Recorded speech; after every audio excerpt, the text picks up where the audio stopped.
Hey everybody, how are you? This is Ramina Zarm, owner and operator of Flex to Success Clinical Rehabilitation Services, and today I'm going to do a presentation on conduct disorder. Conduct disorder is a really interesting diagnosis.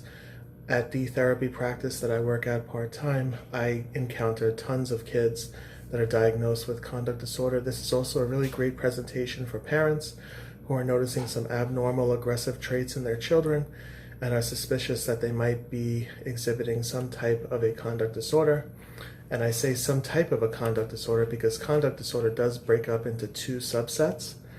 And without further ado, let me jump right into it. So, conduct disorder is defined as a repetitive and persistent pattern of behavior in which the basic rights of others or major age-appropriate social norms or societal norms or rules are violated.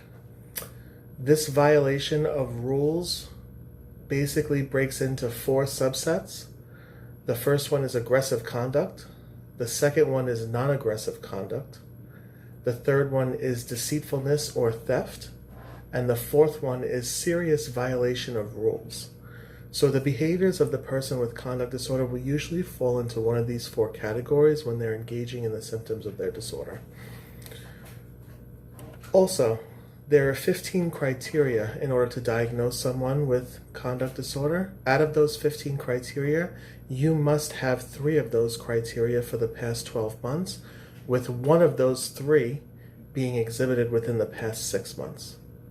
So it's okay if the other 2 are just 12 months, but at least one of them has to be exhibited in the person's behavior within the past 6 months. The criteria for conduct disorder are often bullies or intimidates others, often initiates physical fights, has used a weapon that can cause serious physical harm to others, such as a bat or a brick or a broken bottle or a knife or a gun. Now, this would not be used in self-defense. Also, they have been physically cruel to people. They have also been physically cruel to animals. Has stolen while confronting a victim, such as mugging, purse snatching, armed robbery, or extortion. Has forced someone into sexual activity. Has deliberately engaged in fire setting with the intention of causing serious damage. Has deliberately destroyed the property of others. Has engaged in forced entry, such as a car, a house, or a building. Often lies to obtain goods or services, or favors, or something of value, or to avoid obligations that they're responsible to complete. Has stolen items of non-trivial value by shoplifting, forgery, or conning someone into giving them something. Often sneaks out or stays out at night. Has run away from home overnight at least once, or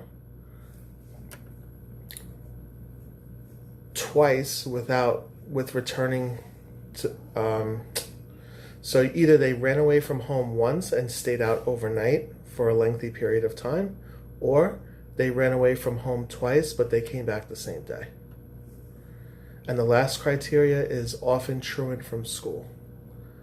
So if you're the therapist and you suspect that this individual has conduct disorder, one of the things that I would do is I would get a release of information signed off by the parent of this child that you're doing therapy with, and I would contact the school system.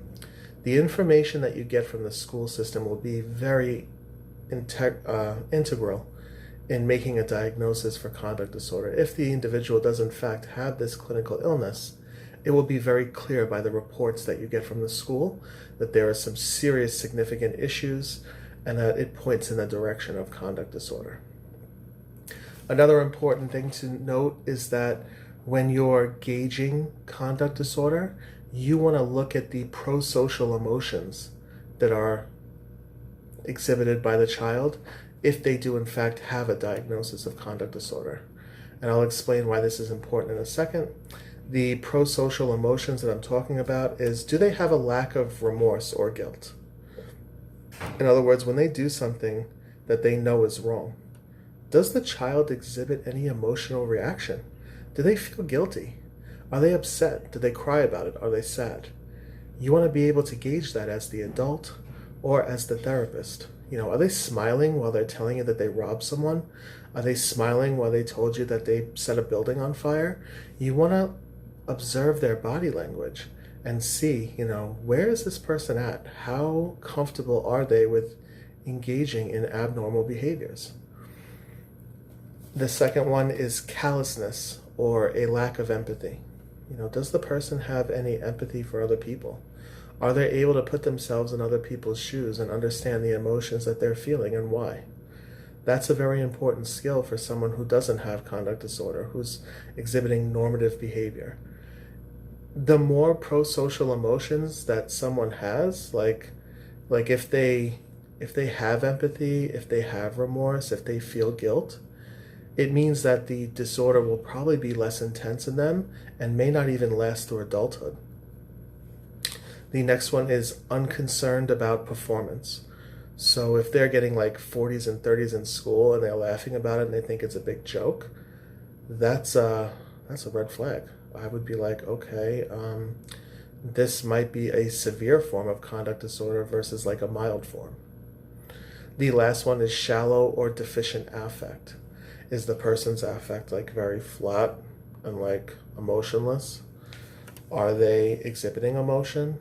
How do they appear? So a lot of this is body language, behavior, things that the person says, like how they present themselves. A lot of these pro-social emotions can be observed by a clinical professional, they can be observed by parents, they could be observed by school officials. So you, as a therapist, you want to get an idea of where they're at with that. A couple other things to note. There's two subsets of conduct disorder. One is childhood onset, which is before the age of 13. And then the other one is adolescent onset, which is during or after the age of 13.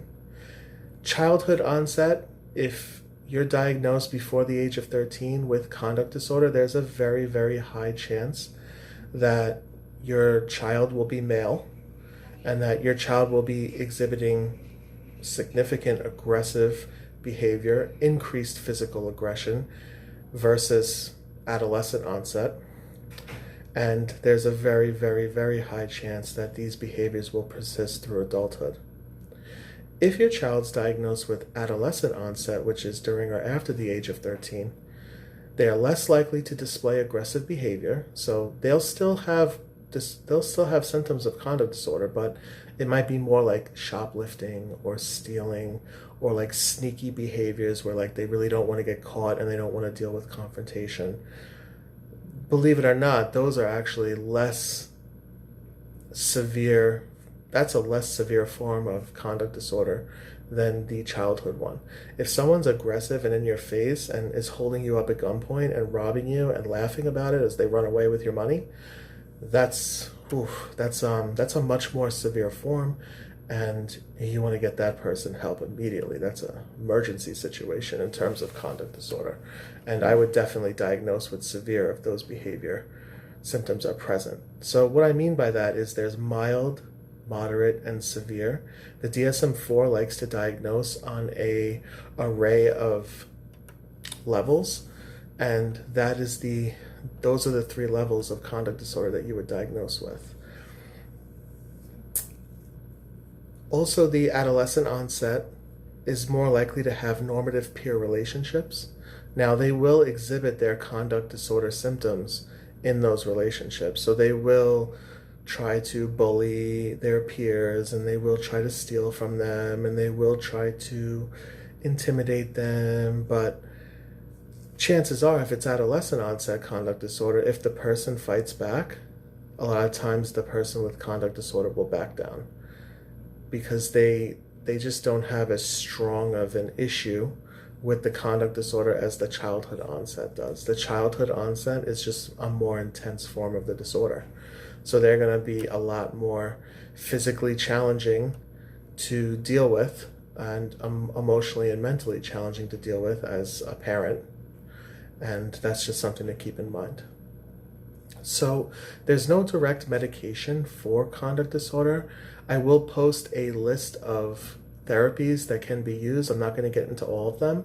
A couple of them that I know work well is multisystemic therapy and CBT, which is also known as cognitive behavioral therapy.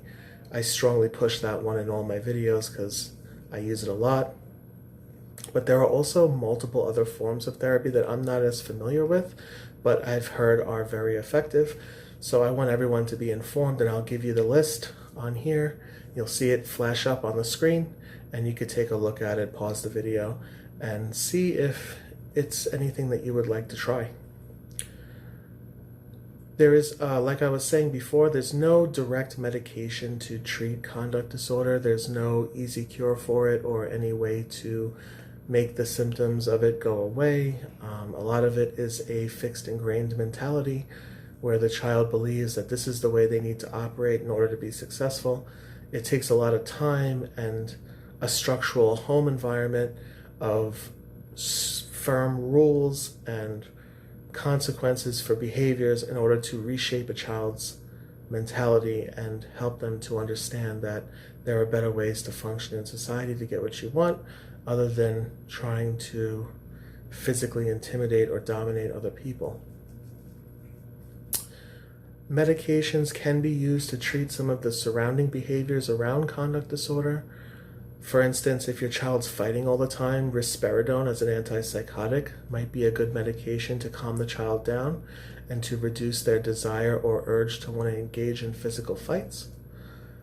But other than that, I have not really known many medications to be very successful in treating conduct disorder, and I would definitely push for talk therapy as well as a very regulated, structured home environment in order to reverse some of the effects, or hopefully all of them.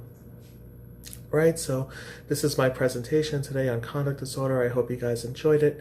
If you enjoyed the video, please like or subscribe, and I will see you guys next time with another one. All right, take care and have a great day. Bye.